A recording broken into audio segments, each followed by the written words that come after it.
Welcome everybody, I'm Zach. And I'm Jesse. And you're watching Now You Know Tesla Time News. Ooh.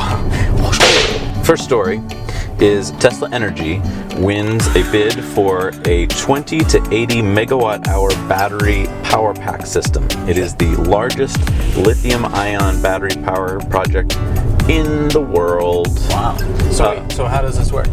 So I guess what happened was back in October of 2015, there was a huge methane leak in Southern California. Yeah. A place called the Aliso Canyon. 8,000 people were displaced. And wow. So Southern California Department of Utilities made Southern California Edison come up with a way to fix the problem. Yeah. And I guess the way to fix the problem in this case is to put in these storage power packs, which will store power. And so when the grid is at a low demand, it'll power up these batteries. Yep. And then during peak demand, it'll pump power juice back onto the grid. Wow. Yep, so they won't need to burn methane to do that. That's awesome. So, yay Tesla. Our second story is the big story everyone's been talking about, which is the Chevy Bolt. They have released the release date, which should be December of this year. So December of 2016. Merry Christmas. You might be getting a Chevy Bolt in your stocking. Maybe. So let's talk about the Chevy Bolt. The Chevy Bolt, and that's with a B, very confusing now. I know you've heard about the Chevy Volt with a V. The Chevy Bolt is a different kind of car. This would be an all-electric 60 kilowatt hour battery pack. Okay. So no options on the battery pack. You get a 60 kilowatt hour battery pack, that's it. The range is EPA rated at 238 miles, so not shabby. No, that's not a bad range. Not a bad range. It's a four-door sedan. Yep. I do want to point out, it's a Chevy, but the car body and the frame and the seats are made in America at the Chevy plant. Yeah. But the guts, so the battery, the inverter, the motors, all the electronics, are all made by LG in Korea. So it's a Korean car. So it's a Korean car. Not that there's anything wrong with that, but just so you know, basically Chevy didn't know how to do any of this stuff, so they subbed it out to LG. So it's, packaged as a Chevy, but you're buying an LG. So if you like your LG refrigerator or your LG dishwasher, you're getting an LG phone. Your LG phone. You're buying an LG Bolt. A lot of people like it, because they're already kind of hooked on the idea of the Volt, right? The Volt is a different beast, right? A Volt has 60 miles of range. And a gas engine. This would be an all plug-in battery vehicle, the Volt. So its top speed would be 91 miles an hour. What? Yeah. Well, you gotta have a top speed. Right? Okay, true. I'm not gonna let you drive faster than 91 miles an hour. Right? But there are cases where you might need to. Like if you're passing a truck or, I don't know. I'm just saying. Okay, well, you can't do it in the Bolt. All right. Its 0 to 60 time will be slightly under 7 seconds. Okay. So nothing fantastic. It will start at $37,500. So $2,500 more starting price than the Model 3. Okay. So in the right price range. It has a 10-inch touchscreen in the middle, as opposed to the Model S and the Model X, which have a 17-inch. So it'll have a touchscreen. Right. They like that idea, right? Well, I've looked at it, and it looks like it's going to be knob controlled. You can touch it, but it's sort of like, I don't know how like Windows 8 wanted to be all touchscreeny, but they also wanted to appeal to the people who are using PCs. Yeah, it does look a little dumbed down. I have seen some pictures from it, but it is touchscreen. It's a steel frame car. Yep. It has no autopilot options. It will have some radar sensing options around it for safety features. Okay, but no autopilot. No autopilot. That's unfortunate. Yeah, it is unfortunate. It'll have 10 airbags. Let's talk about its charging. So I could do a road trip, right? I could just drive 238 miles or whatever, and then supercharge? No. You will be able to charge it using 240 volts, so like a charger at home, a level 2 charger. You'll be able to charge from zero battery to full battery in 9.5 hours. 9.5 hours? Yeah. So if you want to go on a road trip, and that's what charging is available to you, like a level 2 charger, then you would have to drive all day, park somewhere, and charge it all night. There's another option, which is, and basically Chevy has not really announced this yet. You could, the theory is that they're thinking that you could use a DC fast charge system, the CCS charge system, which would charge at about a top range of about 125 miles an hour. Sounds pretty good. That's still half as fast as a supercharger. Right, or less than half as fast. The supercharger is a good amount of time. But I want you to picture this. Even if you could get this faster charging speed on a Bolt, you would drive your 230 miles, whatever. Right. Then you would have to charge there for at least 2 hours, probably more, to get back to full. Oh, because it'll taper charge just like the Tesla. Okay. Right. So we're talking at least 2 hours. I'm thinking probably more like 3 with the taper charge. So I mean, you'd have to have like a long You'd lunch. have to really break for lunch, right? So it's not a road trip car. So it's really limiting. Yeah, I mean, so even though they've increased the range, which is nice, and so you could do a lot more with the car, it's still, to me, more of a commuting car and maybe a weekend go up to Home Depot car, but not a, like, I can do anything in this car. All right, our next story is Autopilot 8.0. Nice. Yes, Autopilot is coming out in some places, to some people, in 2 weeks' time. Wow. So we don't know, maybe we'll be one of the first ones. Wouldn't that be exciting. Nice? Elon, that would be nice. Okay, so what is Autopilot 8.0? So right now, your Autopilot is mainly using your stereoscopic camera. Okay.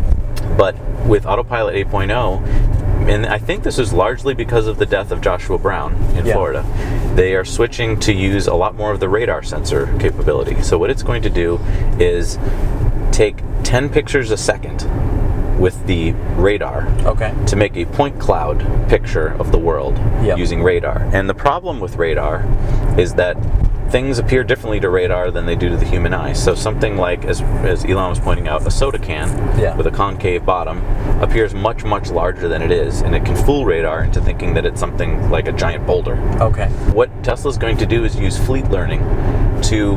Wait, what's fleet learning? So fleet learning takes the data from your car and says, oh, Jesse's driving along this road right now, and he seems to be driving just fine. He didn't seem to worry about that can that just popped up.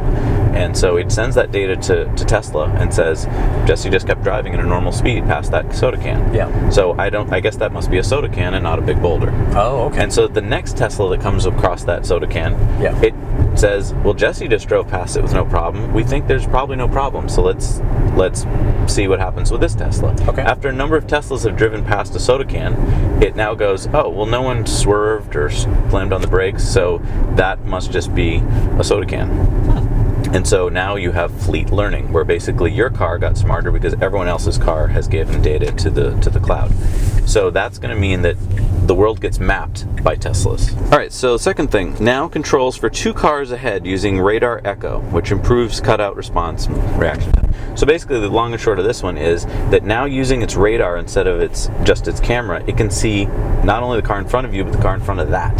So that means that it can, when the car in front of you is slowing down, the Tesla knows that it's going to need to slow down, so it's going to start to slow down. Right, which is what a human driver does, right? You can usually see the second car, 2 cars in front of you, you see that he's slowing down, so you think to yourself, I'm going to have to slow down soon, and you might start to slow down.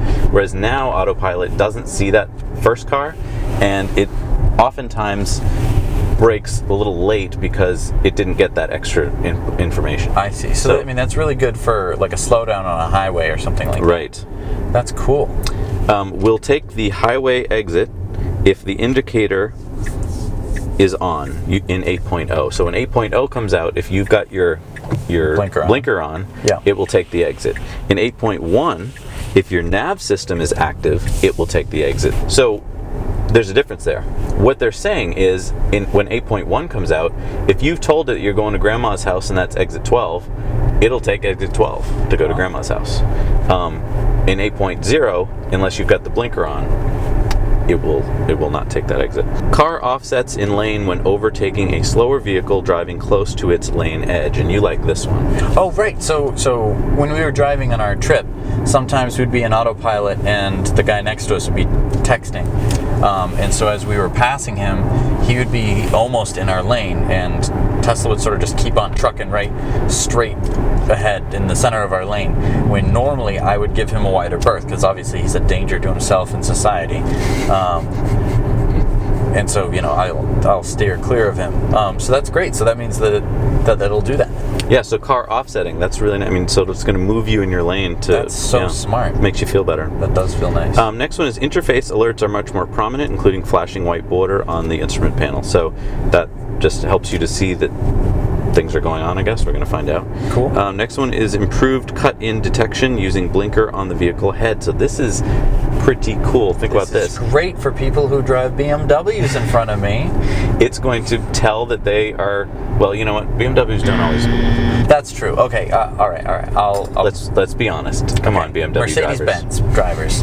When you let it blink once and then you cut in front of me, Tesla will be onto you. I don't know if it'll read one blink, but it will start to read car blinkers, which means that just like you as a driver know, hey, he's putting on his blinker, he wants to cut in front of me, Tesla will now know that that driver wants to cut in front of you. I wonder if it'll just speed up to cut it and make Yeah, maybe there'll be a-hole mode that you can put it into. Improved auto lane change availability. What does that mean? So, I mean, I'm used to this one. So we're on the highway and you can do auto lane changing, which is basically you put on your blinker and then the car will automatically change lanes for you. But sometimes it doesn't see the lane, the next lane, so it won't. It doesn't think that you can change the lane. Right, and I mean that's smart because if I'm in the leftmost lane and I want to put on my left blinker, it's not going to just drive me off the road. Right. The next one is car will not allow re-engagement of auto steer until parked if user ignores repeated warnings.